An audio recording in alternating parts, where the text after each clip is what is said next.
Okay, I think that should work, and I'll just get the presentation up.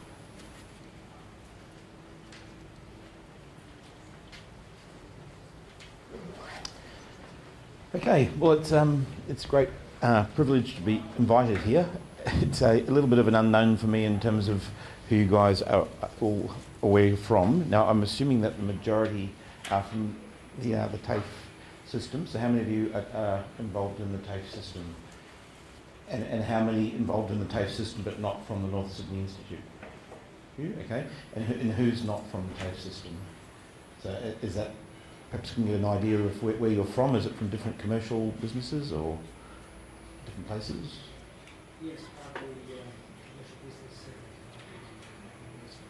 Okay. Macquarie Uni? Okay. We're about to visit Muse in a few weeks' time. Okay. Different universities, different places and spaces. Okay. Well, whether it's a good thing or a bad thing, I've been in education institutions probably for the last 54 years, if you think through to when I started off at preschool, going through.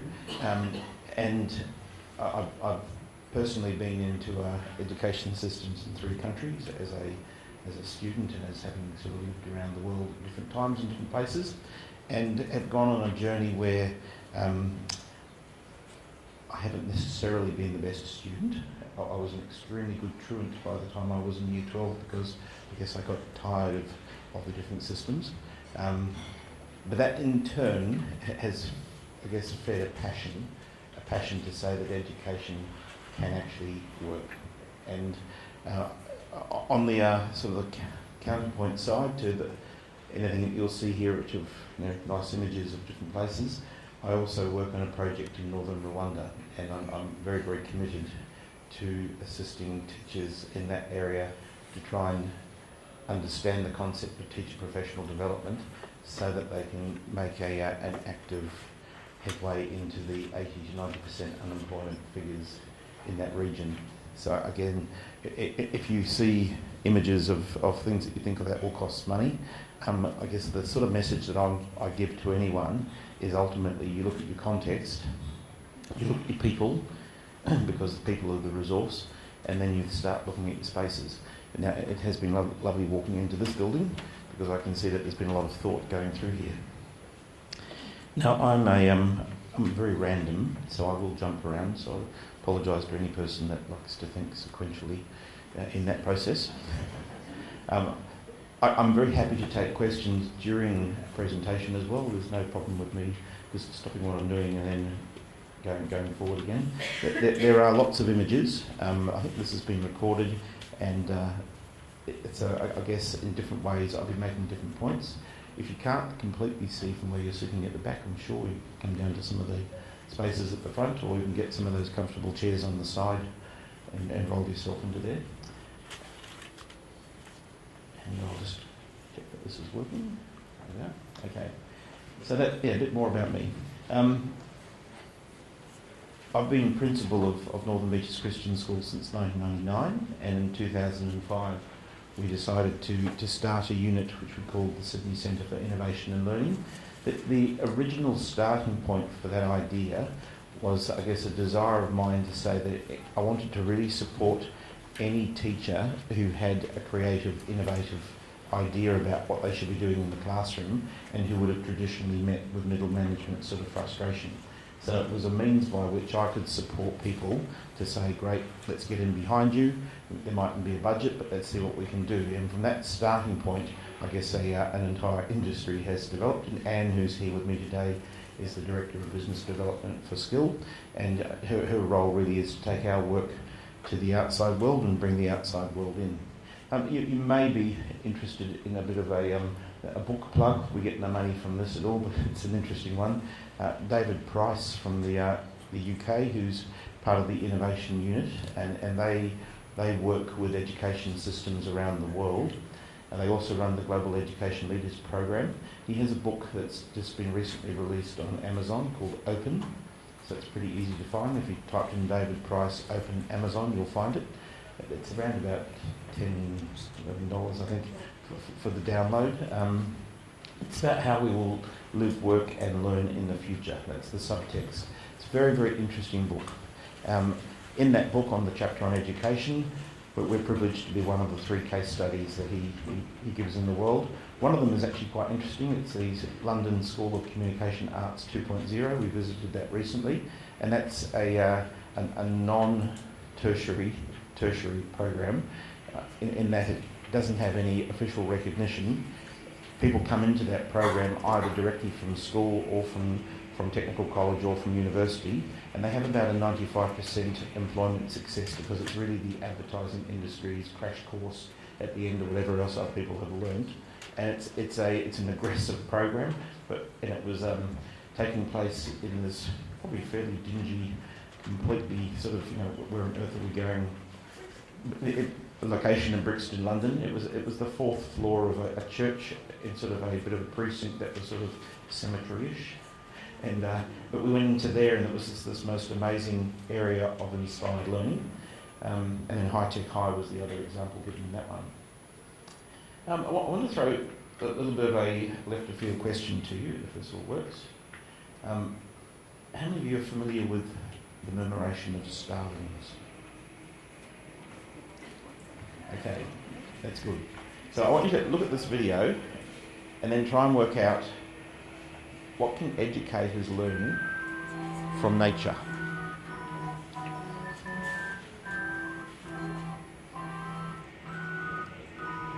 It's just downloading quietly.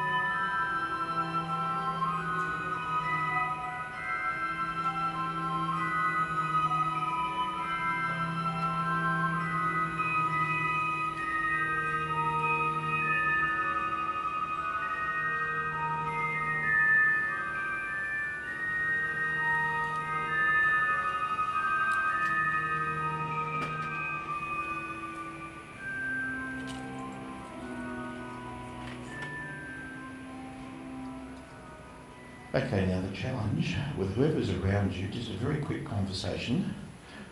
What could educators learn from that? Completely open-ended. Completely open-ended.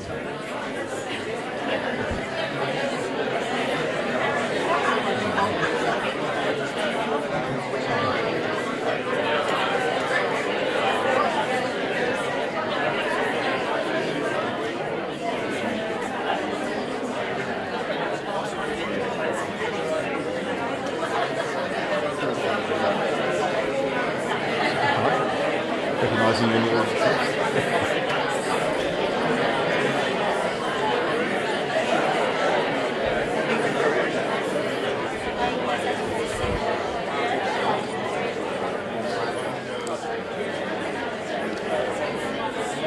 Okay, so any ideas? What have you learned from that? What could we take from that little video and think through, well, that's an interesting idea. What can we learn from starlings, which are viewed as pests by many people? Ideas, it's number 8.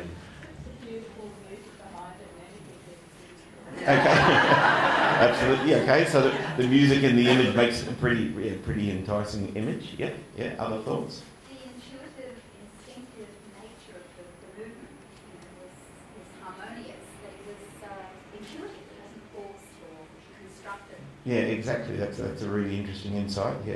Come and go, coming and going, And it went through, but they didn't actually escape. That was interesting. They actually stay in that shape. Other ideas?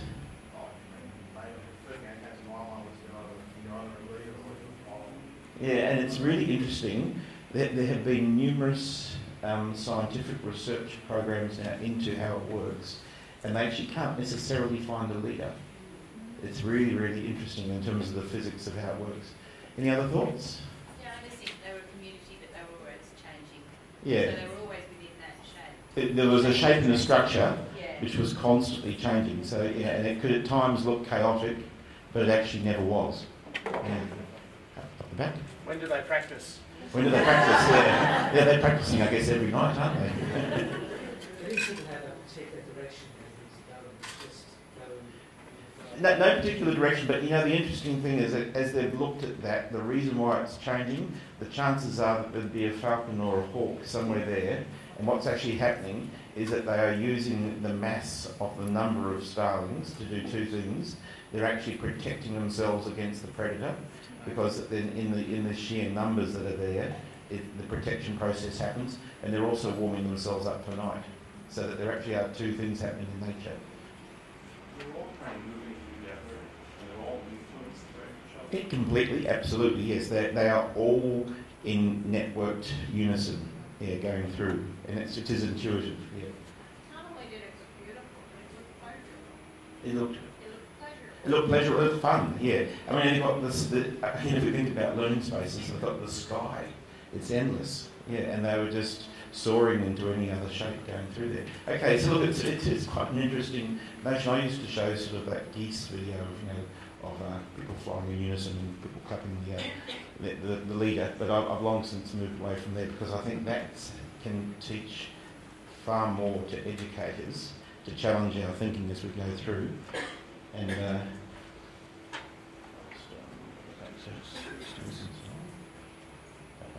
yeah, it's from the physics of it. Now, I'm not a physics teacher, but it's the word that they keep using is critical transitions. It's actually a continual mass of individual critical transitions where no bird is colliding with the others going through, where every bird is connected to a network. And then it's in a scale-free critical system, because they've also discovered that you might have like 1,000 birds or 20,000 birds, and it's still actually the same process as people observe it. So it's a really interesting little idea. So I'm leaving that with you as a discussion starter, because I think it can allow us to start making conversations in different ways. If you're a little bit like me and get restless in talks, there's a shortcut version of the entire talk. Basically, we've got to talk together to develop and to deliver the agenda for future learning. And organisations have to be discussing how do we empower students, teachers and all professionals to work collaboratively. And the word collaborative is a really interesting word for me at the moment, because the more I look at it, the more I'm sort of researching it. I'm doing a PhD through UTS at the moment. It's actually the key to the change. And again, there's a really interesting article I was reading which suggested that there are 3 levels of operation. You have communication, cooperation, collaboration. The problem in most organisations is that people are all thinking that they are highly collaborative, but in fact they're actually on the lowest level of communication. You know, they might be able to talk with colleagues, but actually ask them to coordinate a program, and that becomes a challenge. And coordination might mean that you've got one group working here and one group working there, but you actually haven't got to that collaborative mindset. So I'll make some more comments about that as we go through as well. Okay, just so you have a little bit of a visual on what we've been doing at Northern Beaches. This is just a few images. Now, they're obviously school related in terms of the age of kids, but it gives you an idea of the different spaces. So, yeah, Skill, the Sydney Centre for Innovation and Learning, and if you are interested, there are some video links through via skill.com.au, or if you typed in Skill video, you'll find a few things as well. We picked up the idea from David Thornburg, American guy, that we are re-looking at every space as either a campfire, a watering hole or a cave. So we've moved away from how many classrooms do we have. It's how many campfires do we have, how many watering holes, how many caves. And in that context of a campfire, this is obviously a campfire, but a campfire might be in a circle. It's a gathering point where you've got lots of people, or a large class group. A watering hole, spaces where you can work together. And if I look over there, when there's watering holes everywhere, there's actually watering holes here. So it's just how do you view a space. And the cave, that individual workspace. Now, in terms of employees, as we sort of move down this track as well, because we're moving to the point where none of our staff will actually have an assigned desk. It's a 5-year program, but to do that, you've got to then have multiple areas that people can go to, so that as soon as they want to have a cave, they can find someone. They can go somewhere in that way there. So it takes quite a lot of thought and quite a lot of adjustment. So we look at everywhere from stairs to creating little false rooms, and it's quite interesting. That was taken after school, because normally during the school day, when we had it made, someone said, what are you going to use it for? And I said, just watch. In every lesson of the day, there is a group of kids sitting there going through. That they like that sense of paradise, beaches, whatever else that comes to mind when they're sitting on that. In a school context, changing culture, and we have been trying to aggressively shape culture for the last sort of 10 years. Even having a corner lounge in what would have been a classroom space, that room there has what we call plectrum tables. Tables that are like a guitar plectrum, immediately suggest collaboration. One little corner lounge means that you get the entire group of adolescents arriving on time without bells, because they all want the corner lounge. So again, it's you start thinking through psychology, and we haven't had bells in the school for about 4 years. And the only issue initially was with the teachers, it wasn't the students, because the students have all got their mobile phones and everything else with the time on it, and they also got the desire to get the nice seats. So, we played with ideas at the start of this year. We played with that idea and thought, okay, what would work? How would that work in different ways? It's actually an extremely good teaching space for our French program. Now, when my French teachers were doing mandatory French 5 years ago, sitting in a classroom space, we always had at least half the kids disengaged. But in this context, they switched to a Toronto-based gestural French, so it's a bit like applying a sign language to French learning, and it can be done anywhere. You'll have a teacher sitting there and you have completed engagement from all of the students, male and female. It can be sitting there, it can be sitting on stairs, it could be outside. And it's quite fascinating when you start changing it and playing with the dynamics. Everyone walks into this building, the skill building, through the theatre, and again we have something playing the whole time, so that there's always a window to the world, typically because of our love of polar bears and the Arctic region, quite often with that on it. So we actually built this building as a library, but we had a rational sort of discussion with ourselves and thought, the best real estate in the school was about to be used for books that hadn't been borrowed for 10 years by the secondary students. The primary students were quite good at borrowing, so how about we put their books into an awkward space that we didn't want to use for learning, because the books aren't going to complain. And we finished up then creating a very traditional library reading room full of beautiful books. And then this space, which has got a few bookshelves in it, we sent all of the secondary books into the classrooms where they're used. And I've said to people, look, if a book disappears, that's actually good because someone actually wants it. If you actually then want to buy some more books, come back to me and we'll give you some money to go and buy some more books. We even took about 12 students one day down to a bookstore in Mona Vale and said that they had an hour to spend $3,000 and to find any book that they thought would be an interesting book just to leave around this space, knowing that they wouldn't be borrowed and taken home because they'd be too heavy and too big. And again, they started choosing really interesting books. They started off with large ships and large cars, but then they walked past World War I and thought, okay, almost 100 years for that, we better get a book on World War I. If we've got World War I, we should get World War II, we should then get the Cold War. And so the kids were starting to sort of buy books, which we then just scatter. And we're not there the whole time. Sometimes we scatter them, sometimes we take them away, because, again, if something's in front of your face the whole time, you actually forget. These chairs over here, which are just round pods, and someone said, what are you going to do with those? And I said, I actually don't know yet, but the lid comes off so we can store things in them perhaps. But what's been really interesting since we've done that 5 years ago is that our ADHD students invariably go and sit on those cross-legged. And they are extremely comfortable. And then when you ask them why do they go there, they will say something like, because the teachers come and help me here. I guess the inference behind that is that they were sitting at a desk in a chair, they get told off because they're wriggling. They go there and there's no issue. It's very, very interesting when you start observing that. There's a French class there, right in the middle.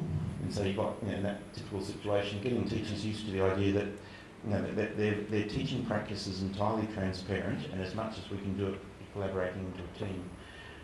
We had the space underneath our new BER building, funded building, and we wanted to turn it into a design and to a production area, and we took the teachers on a journey. So that initially they wanted 4 rooms, and we knew that we didn't want 4 rooms, so we thought, okay, we'll give it another year.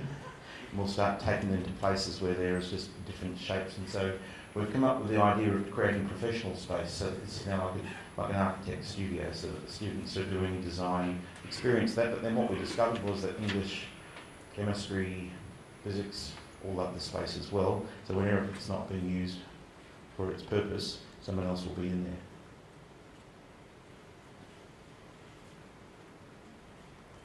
It's a different angle on it, and what we've also started to do is that every wall is writable, so that we've gone with idea paint where we can use it, or glass, and you can write in glass.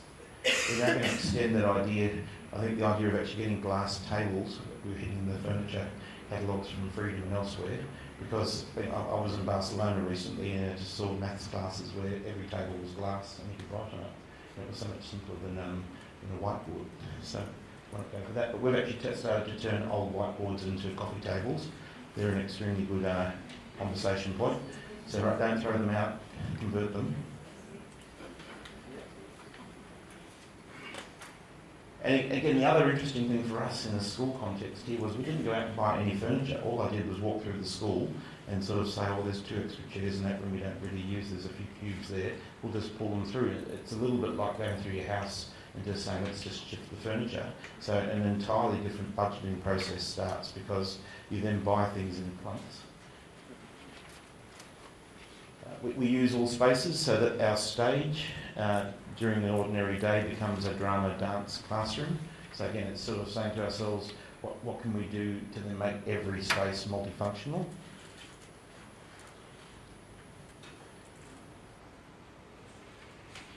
And again, exploring these tables were very effective. So we finished up not having them in 1 size, but in 4 sizes. You can get a small size for 1 person, a size for about 3, a size for 6, and a size for 9. So because they work so well, because students when they sit there assume that they have to be working together. We also then started playing with how did you break down spaces so that teachers could start getting used to the idea of changing pedagogy. So in an ordinary classroom we started to then deliberately put different shapes so that you could no longer have every child with a textbook facing the front at all. The irony was that when we were selected randomly for the international PISA testings last year, out came the diagram from the OECD showing that we had to have 35 desks in rows all facing the front, and we had to convert a classroom back to that. The kids walked and they said, what on earth is this all about? Well, they want to compare you with every other school in the world, so therefore you have to sit in these rows. Interestingly for us, in that design process, one of our senior students wanted to replace a desk, a chair and a locker, and he came up with this. Now what's fascinating for me is that in the US, a couple of years ago, there was a design competition where students had to design a desk, a chair and a locker, but in the American version, they were all separate pieces. And so you finished up with a nice looking desk, a nice looking locker and a nice chair, but you didn't finish up with anything nearly as creative as this one here.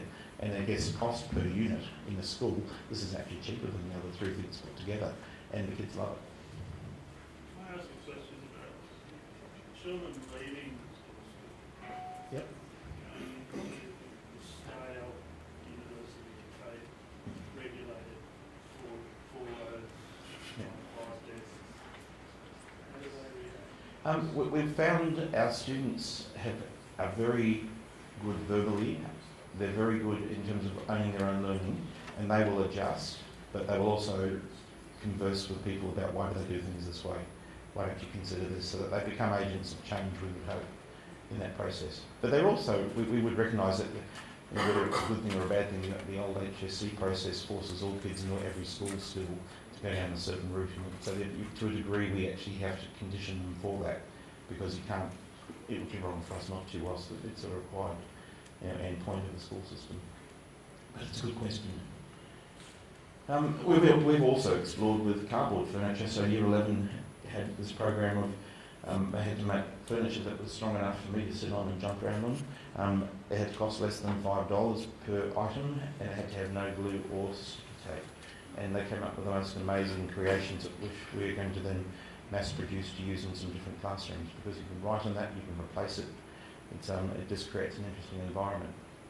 And our music room, we had 2 sort of fairly traditional classrooms with 5 storerooms around the outside. We've renovated that in the last 2 years, so it's now a professional music studio. So when the kids come in, again, the engagement level is completely different, and every child in Year 7 and 8 who does the mandatory course assumes that they can do something. So the mindset of, I'm not musical, just doesn't exist at all. And the other key change here was that our teachers worked out that you might have a Year 11 class and a Year 8 class, and the teachers say, well, I can't collaborate because they're different programs, but the teachers came to us and said, well, we could collaborate over the use of space. So we could have all of the kids in the one space, and at the end of every session, which goes for 75 minutes, there will always be a 5-minute concert, students from one of the 2 classes, and you can easily break the kids out into different areas of that larger room. And it's quite interesting to see that once you start playing with different variables, the teachers themselves are the ones who then drive the change. That's the only image we've got. I've included down to the kindergarten level. Again, we thought, why do we actually label a child's desk at the age of 5 and say they've got to sit in that one spot for their entire year, when in fact children aged 3, 4, 5 can actually start making some good decisions about where do they work, how do they work. So we took on the challenge of saying, could we get 50 workspaces without any traditional desks and chairs, and these little hut configurations you could then turn into playful shapes by just changing what was on them very, very easily. You can write on them, and then the chairs themselves, some like bats, and some like these ones here are like flattened tyres. And every time I go in there, you'll find kids sitting on those flattened tyres in no way that we could actually do as adults, because they're not sitting on them in any static point. They've actually perched on them. Their legs are sort of holding them in place, and they're rocking. And in their rocking, they're focusing completely on their work. Converting ordinary classrooms. Again, we got rid of the ordinary furniture. We started bringing in what we call the Paris Suite, that was inspired by a Parisian cafe that I saw. And thought, okay, we can actually play with that little idea and see what we can do in a classroom, and change the whole wall to a whiteboard. So in a Shakespeare lesson there, some kids are visualising the conversation, other kids are sort of intently verbalising it, and the end product would be that there would be a Facebook group page at the end of the day with the capturing the commentary and the visuals for the kids who work there. We played in primary with the idea of one space for 180, so our class in Year 5 and 6. Now the interesting thing here, for whatever the academic outcomes that are occurring, and they are improving the whole time, but in our context, I've had no child sent to me for 4 years from Year 5 or 6 for in-class misbehaviour. So you've got to then say there is something powerful in actually collaboration, and this is probably the best example of collaborative programs that we've actually seen in the school. I won't focus on that one now, but if you're interested in that one, then more. We've changed completely the team operating as a true team with 180 students. Stephen, the furniture in that room is actually neutral colour, whereas the furniture we see going to brighter colour. Yeah, well, we designed that, and we just happened to like brown at the time. Ironically, it's actually worked quite well with the kids who are in there, because they're going to scuff it, so it actually shows less colour. If that was yellow or orange, it would actually show the marks far faster. So as it is, it's actually worn quite well, so that completely accidental purpose. No. And that class size there is 180. There are 6 teachers with 180 students. I noticed that you've got hardwood floors and space with 180 kids. Yep. I have hardwood floors and we've had 20 kids and All of our money went into acoustic re-engineering. Okay, so you'll find that every room has been very, very carefully acoustically re-engineered, and in that space there you can write on every wall all the glass partitions. I will stray for a second onto that program. for a quarter of the day, all 180 students are doing numeracy. For a quarter of the day, they're all doing literacy. For half of the day, they're doing integrated studies. In integrated studies, they're actually able to choose their pathway through the course. Now, as an example, they're doing sustainable environmental unit at the moment, and so the kids are all starting to create their own little solutions to world power issues and all sorts of other things during that half day. They can choose where they work, who they work with, and the order, but the teachers will know exactly what they're up to. If we take an example of what's happening in a collaborative team with the numeracy there, so we're talking about 11 and 12-year-olds, on a Thursday, the students get given next week's topic, so it's modularised.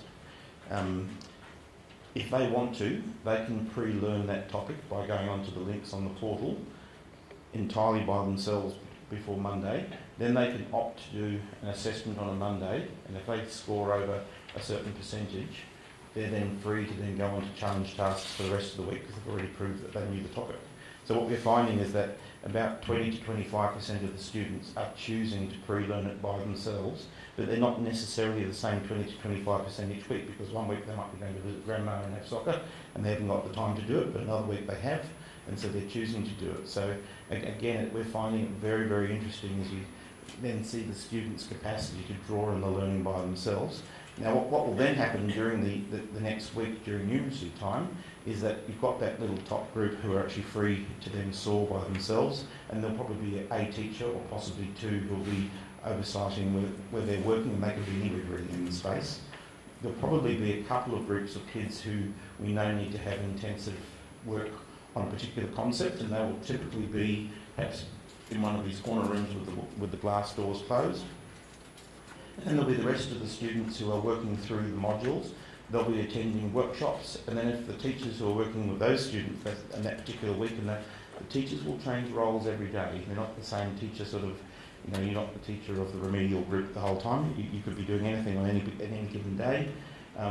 They might pick up that 4 or 5 kids haven't quite grasped that point from the workshop. They'll just say, just in time, who would like to come and have another workshop over here for 10 minutes on that topic, so that they spontaneously remediate going through. But again, the interesting thing is, what do the teachers do? They start every day with a quarter of an hour hospital rounds type approach. They're all standing up in their collaborative workspace, which is in the side, and they're looking at the day's program. They're actually giving information back on individual students that they all know, and they might have 30 students as their home class administratively, but they actually own the 180. So it's a collaborative team. Two questions. We have 180 students, 6 teachers, and one of the teachers is one day. Yeah. We're bringing a casual base. Well, the fascinating thing is we've actually had up to 4 of the 6 teachers away deliberately at conferences and elsewhere, and you wouldn't even know it, because the kids drive the program. See, once you switch the learning to the kids pulling it in fact, I'm now free to get the teachers to then go and talk at conferences, and neither the students nor the parents would even know, because the kids aren't going home and saying we had a casual today. Because the other thing is that we've probably got 2 or 3 university students in there.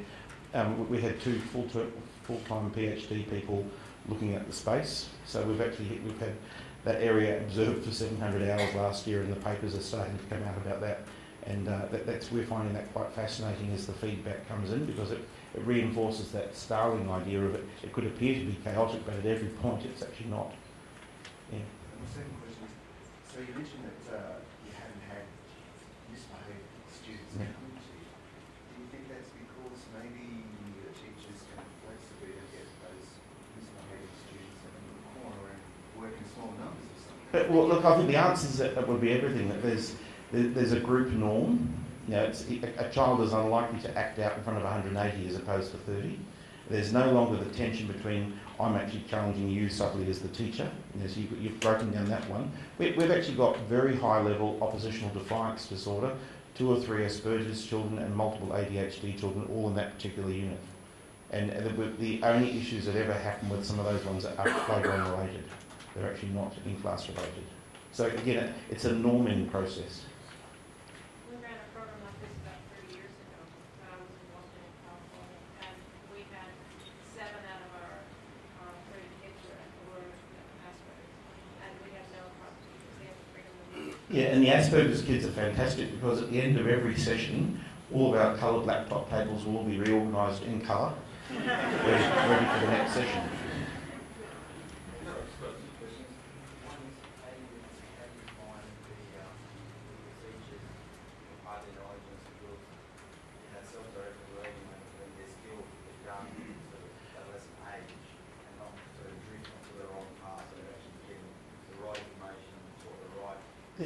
We still strongly believe the teacher as expert is actually a critical moment. But what we don't believe in as teacher as critical expert giving a lecture for an hour. So that the teachers will actually use their expertise, whether it's with the whole group, with a small group, that we want that.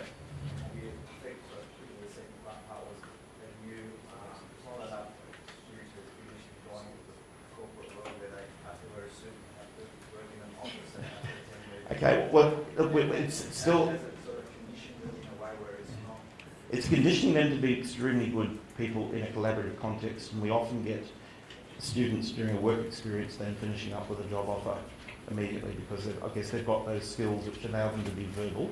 We also, we've had over 2,500 visitors in the last couple of years to the school. We have deliberately allowed visitors to disrupt the classes to ask kids about their learning because we've found that as the kids articulate back their learning, they then do it better. Because they can, and they come up with all the, kids, 11-year-olds will talk about the pedagogy, and we've never taught them that. We've never given them that word, but they've picked it up. So that you've got kids who are then acting out, and that's where I guess the philosophy is, as adults, as the educators, we have to shape the learning culture because these kids are getting 10,000 messages from the media, from social media, from advertisers. So schools have to become far more overt in saying, this is the culture we want, but we're not going to inflict it on you, we're going to grow it. Can I just ask a question about, I understand environments, changing environments actually changes behaviour. How did you manage to change the behaviour of the teachers? I'll show you a bit of that as we go through, because I probably should move on to some other areas, because that's a constant daily task, and we've cut down on meetings as much as we can because everything to do with teachers and getting together is about teachers doing exactly the same sort of learning to work together collaboratively because they haven't been taught that. Okay, so we are going through a time of unprecedented change, and I'll try and flip through these ones really fast. There's a little book here you can download for free from the internet, Oceans of Innovation, written by Michael Barber from the UK. He's the head of Pearson Education. The fascinating thing in this little book is when you get through to conclusion, because basically he's saying that the Northern Hemisphere has lost their opportunity to save the world. That the economic drift from Asia to Europe through to America and then back has come back to Asia now, and really the opportunity for thinkers and innovators in the Northern Hemisphere doesn't work.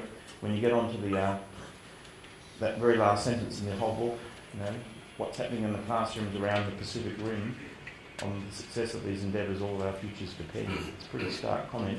When you read the little book, it's actually it's very powerfully argued. I'll put it back to so that's Oceans of Innovation. You can download that one for free. Michael Barber. I think it's B-A-R-B-O-U-R.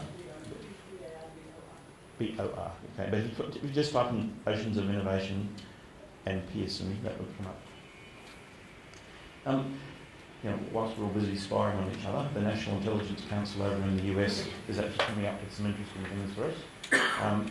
This is another document you can download freely from the net, and it's quite interesting to see the 2010, 2015, 2020, 2025 versions, because they predicted for the 2010 one that there may be a global economic crisis back in the 1990s, so that they were working out ahead there.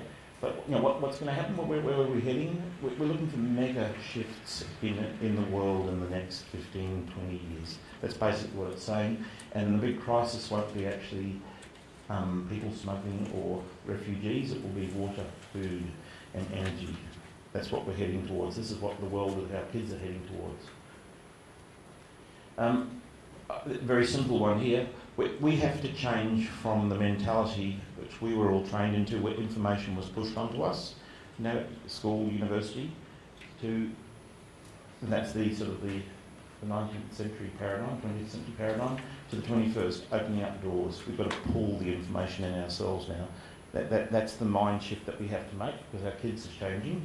Mark McCrindle, Australian researcher, has made some interesting things here. I find this one fascinating. When I've tried to go onto YouTube a few times just to test it, it actually works. Now, don't go to Google occasionally, just go onto YouTube and sort of put the same question in. Now, I'll give you just a completely fanciful example.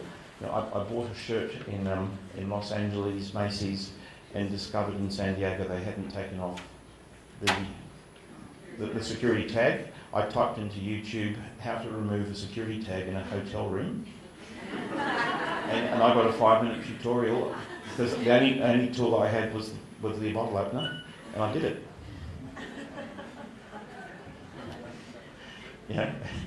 61% of Gen Y have used their smartphones in the store. Now, when I was over in Borders before it closed over in the UK, I almost bought 5 books, but thought, well, they're heavy. Do I want to carry that back across to Australia?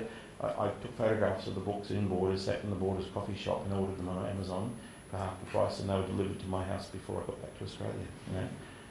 Things have changed. But why do we have cities where bus companies run the whole thing between 9 and 3? It's just ridiculous because it doesn't match even the teenagers' learning rhythms. The models of the past where it was all linear have completely changed. We've got to recognise that. And then we've got the interesting thing now, Gen X leaders in organisations, and the Gen Y teachers are then teaching Gen Z students, and we've got this shift. We've noticed in our school, even within the Gen Z student level, it's pretty interesting. We've actually got 3 generations of tech users in our school. Now, this should frighten you. 3-year-olds to 7-year-olds who've been shut up in the car by their parents, giving them the iPad or the iPhone. Now, they are fearless with apps and with anything interactive. Now, they'll come into a room and there are fingerprints everywhere because their world has been, here, keep quiet, play with this, and so they're very proficient. Kids aged about 8 to 13 and 14, they were brought up in a world where do a blog, make a web page. If you ask the average parent, can you make a web page? I wouldn't know how to do that. I've got to learn to do all of these other tools. Kids aged 8 to about 13 and 14 can do that. Kids aged about 13 and 14 to 19 have been brought up in a world of social media. And some of them have learned how to harness that positively, but the majority haven't. So again, the kids that are going to hit you at the TAFE level and at university level, you haven't got the luxury of a decade to then get used to change. You're going to have kids who've got the social media are already in your ranks, but they're going to be hard hit very shortly by kids who are used to blogging, to making their web pages. And behind that, you'll have a generation of kids who will expect everything to be interactive, that they can just pull in at any time from wherever they are in the world. And Alvin Toffler pointed to this years ago when he said, the illiterate will be those who can't learn, unlearn and relearn. The context for all of our life is changing. I'm not going to go through this one here because it's an obvious thing, but virtually every aspect of our life has changed. And if you go back into the global story, and we're talking about stories today, we have no real idea of what the impact of the internet was back in 1994, but here we are 20 years later, and we're starting to understand, hey, this has changed things. This is actually, and I think I heard the comment recently that no longer can a teacher control learning. Learning has been democratised. And if you pretend that you actually are about control and your course units, well then forget that. And do we actually know that education as we know it is going to exist for much longer because the economics are changing so rapidly, and if people can pull in their learning, well, why would you bother travelling over a city to do something that you can do from your home? If I'm talking to someone in Rwanda and their university is either inaccessible or they can't afford to go there, if they can get a free download from a MOOC from America, well, if it's going to give them a job because they've learnt the skill, why would they go to university? And what does it mean to be mobile? We're in a world now, we can do the little test here. How many mobile devices have you got on you today? Put your fingers up. Is it 1, 2 or 3 or 4? There's a bit of everything going through. That's the reality, and it's only going to increase. One of our colleagues was very proud yesterday. He was showing us his new watch, and it was beeping all day long because every text message and every email he got was coming into his watch. I'm not sure that I want that because I hide my mobile phone during the day. But the shifts are that we've moved from monofunctional to multifunctional, from push to pull, teacher to teams, control to empowerment. These are the big ones for teachers. Shifting from control to empowerment, from management to engagement.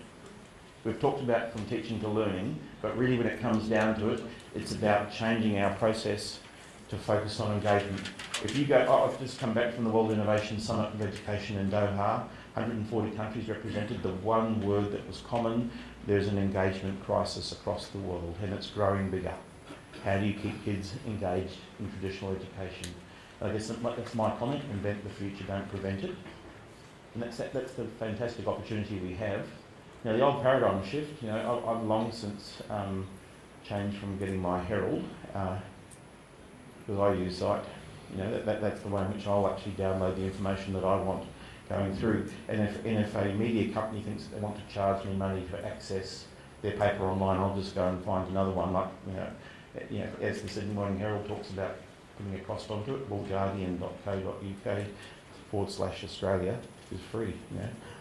Then why would I pay for the Sydney Morning Herald when I've actually got the same stories from another source?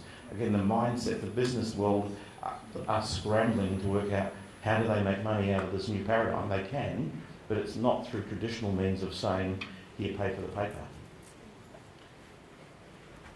Now, pretty obvious, transport's changed, hospitals have changed, but schools haven't, you know. And what is paradigm, what should it look like in the education context? What is it? That's the question you guys should be asking afterwards. What should change look like in an education context? Because we haven't really discussed that. Valerie Hannon from the UK unit, she had this great little, you know, using the sigmoid curve, the old model of education and the new model. We have this tension because we're stuck via the assessment and the examination system to the old. No one's come up with something that can actually assess people effectively. Now, we've talked about portfolios and all sorts of other things, but there's been no government brave enough to look at that one. So then teachers and educations, we're all stuck in that area of confusion because we haven't been released from the old yet, but we know that has to change. If there is a new paradigm, you know, what's that future? I would use words like this: vision, collaboration, culture, flexibility, mobility, adaptability, creativity. And then ultimately alignment. Yeah, an organisation has to align every aspect if it's going to become successful. And so what we've been working on is to connect pedagogic space, and there's been lots of great work done on that in the last sort of 15, 20 years, with physical space, and we've been working on that, with virtual space, so that every classroom's got that backup virtual space. But this is the clincher for me now, cultural space. You've got to shape the learning culture. And that comes down to relationship, and it comes down to respect, and it comes down to being open when you think it through. So what could the new pedagogy look like? Well, it's highly collaborative. And I guess this is the two metaphors I would use here. The educators team as if they're playing a game of soccer or netball, but you're not moving, you're not staying static, waiting for the ball to come to you. In a team, you're going to position yourself around where the play is at, and it's constantly changing. So therefore, the role of my teachers in that year 5-6 classroom is that their role is constantly changing every minute of the day because they're a team. And it's quite tiring, but they love it. It's far more interesting than actually sitting down in an old style. The other metaphor, if you're not into sport, but a jazz group that thrives on improvisation. You understand the general pattern that you're playing within, but you've got the freedom to explore and to accelerate, to excel within that structure. So I guess that's two metaphors of what collaboration could look like. And it's incredibly important as an institution to start developing the shared language. Now, what we're finding fascinating is that the kids are picking it up. Now, we're not saying this is the language you've got to speak, but you get the language around that collaborative mindset. And you've got to have high trust. Things have to be in modules, because if you're going to get different people contributing their little part, you've got to be able to break it down to bite sizes. It's got to be clearly owned and highly professional. This is another really, really difficult one. I'm going to make a comment here which might get into all sorts of trouble. But we've got this tension with our unions and a system from the 1960s and 70s, and I was all part of that in the Teachers Federation, who have not had a dialogue about how does the union movement focus really on the future and change. When I was in Iceland, and about 5 years ago, met teachers who were completely in control of their own daily workload by saying, I work for this organisation for 80% of the week. This year I'm choosing to do online learning for them, about 15% of my week. I'm also going to work an extra 20% this year for that organisation because next year I want to have some leave. And if I actually earn more money this year, then I've got time to take leave next year. And what was really interesting was that you had individuals who were empowered to start taking far greater control over how they worked, who they worked for, and then they could play with their work-life balance. It was very, very interesting. A conversation we just never had had in Australia yet. It takes time to collaborate, and you'll know that you're on the right track by the innovation and the creativity that you'll see. Okay, so I want to get through to some images again. What's difficult in class? This is the big one for me in the school system. The average one teacher per class rate, that whole paradigm, if any aspect becomes fragile, you know, teacher, student, student, student, teacher, teacher, parent, teacher, parent, parent, parent, student, you know, if any one of that becomes problematic, you've got this pressure cooker of emotions and one person's supposed to solve it. This is why the collaboration model is so much better. We've got to move away from separate. You know, separate rooms, separate and separated educators, separated class groups, separate desks and chairs or rows, separate preparation. That was the old paradigm. We've got to learn from different people now. We've got to take risks, embrace failure as growth. That's a key point. You've got to be allowed to allow that to happen. And as Don Tapscott said, now this is the first generation people that work, play, think and learn differently from their parents.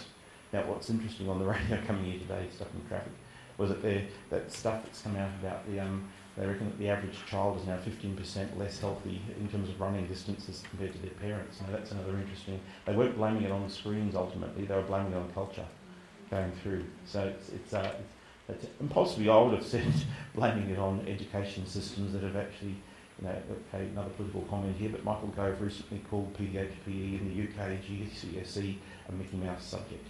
Now, if you've got the Minister for Education saying that PDHPE is a Mickey Mouse subject, what's going to happen to your country? You know, you've just suddenly said it's all about sitting down and rows. Yeah. What's the pedagogy? Well, this is, you know this stuff. This is the 4 C's that people have heard beforehand: creativity, collaboration, creative thinking, communication. Now we've come from the single cell classroom, and that might have been extended into paired teaching, team teaching, group work. But then online learning came in. How does that match into what the model is? We might have had collaborative team teaching, we might be exploring a bit of PBL, flipped learning, teacher as mentor and coach, but really the future, we're only dabbling in, you know, service-based learning, expert mentors, authentic learning, crowdsourced learning. I really like that notion. I'm trying to work on that one.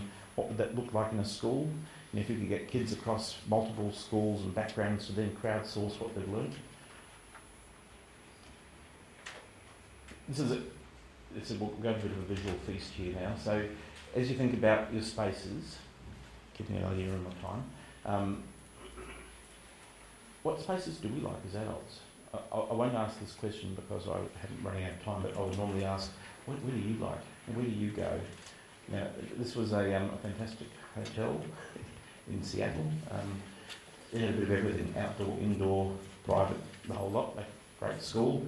Why do people line up at the Apple stores around the world to get learning, pull in their learning? Because it's designed for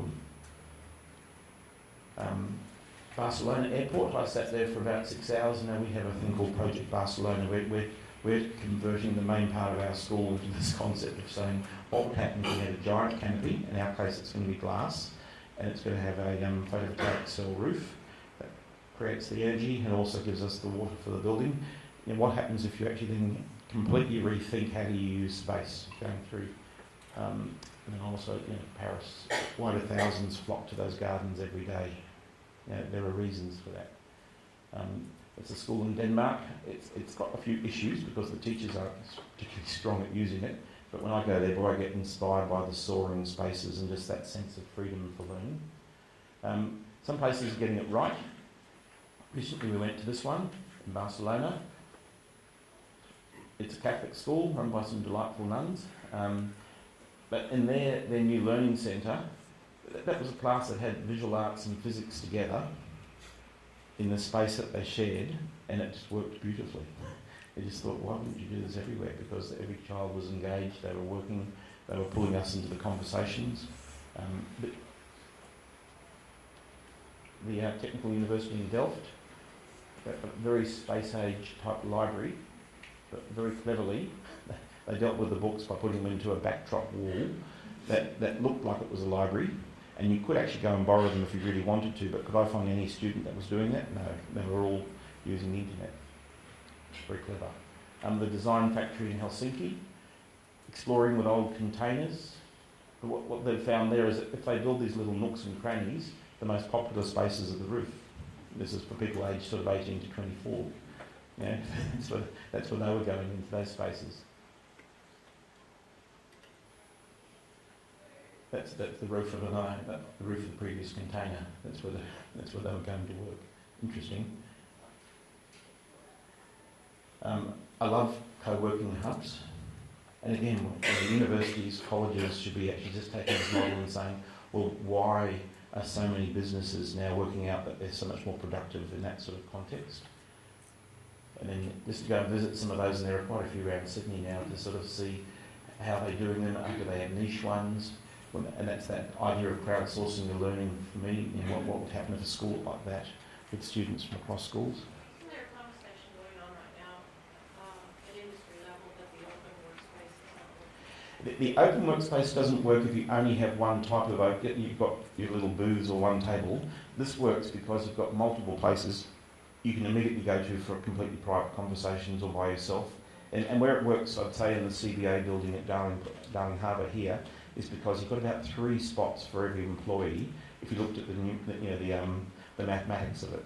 So yes, you've got collaboration spaces, but at any time you'll be able to go and find somewhere that is suitable for you. That's where the mistake would be in the open spaces, to only have a singular style of.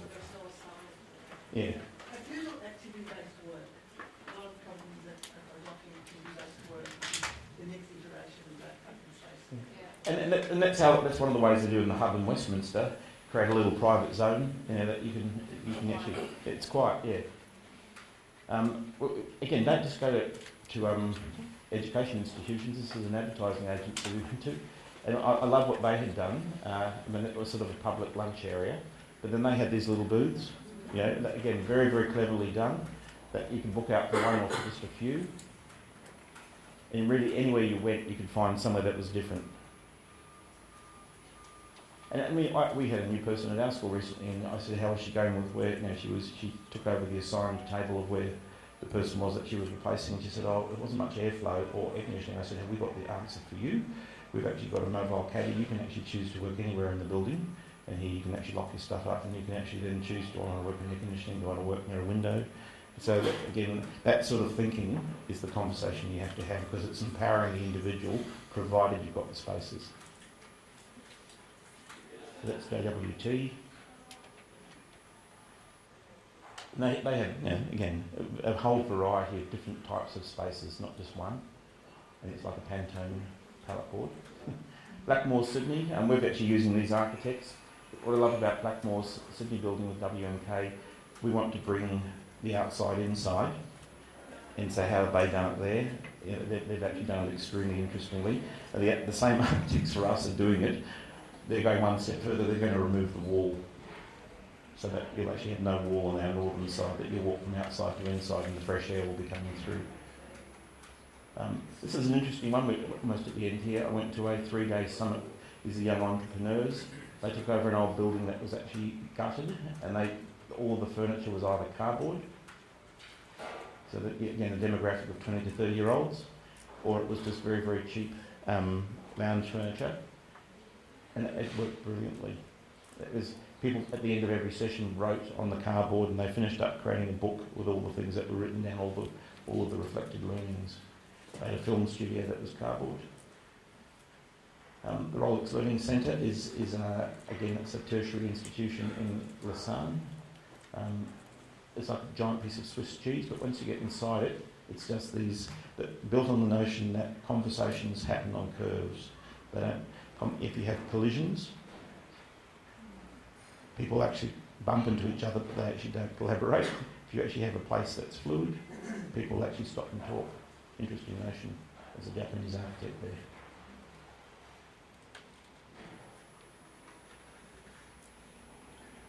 Again, what I'm finding interesting in Carriage Works is that there's more happening in the foyer now than actually the form theatres. That's very, very interesting, isn't it?